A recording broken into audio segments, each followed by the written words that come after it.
Boni Concile Girls isingire yegarurize bukopa bishata bukopa bitane bibiri nibahayana rwo mu mpaka z'amashomero ga seni yahabwa district isingiro nyemu yabazi.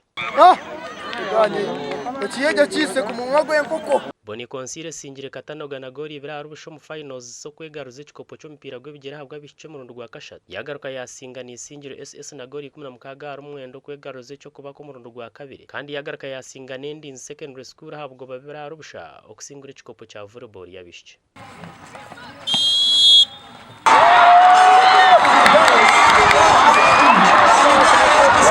Echikope cyo mpira gw'abojo gwe bigere kitwirwe kibura high school singiro rwa murunga gori 3 harubusha mu finals kandi kisiyore singiro SS n'ubwo babira harakamo kusingura cya volleyball yabojo. Atandukanye gole mu Botswana. Timu ineza abojo nzo zirabiro kujwekera district eje mpakaza ankoreze kutandika isanire kwije hari ingano high school.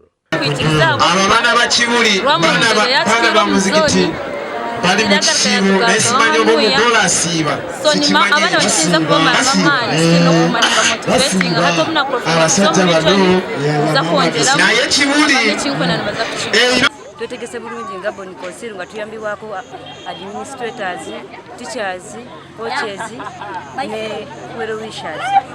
So ogenda ku region ebushenyi kimanyi tugenda leta ekikopo if God wishes. Ombosho twine kiburi ka champions number 1 ya kabiri rwamurunga ya kashatu Chezimbere secondary school ya kana ni Ngarama SS. Deno mbichi of course ngaburisho twine mu super team yitu ya Boni Concile. Abwa TV West and Aloysius Byamukama.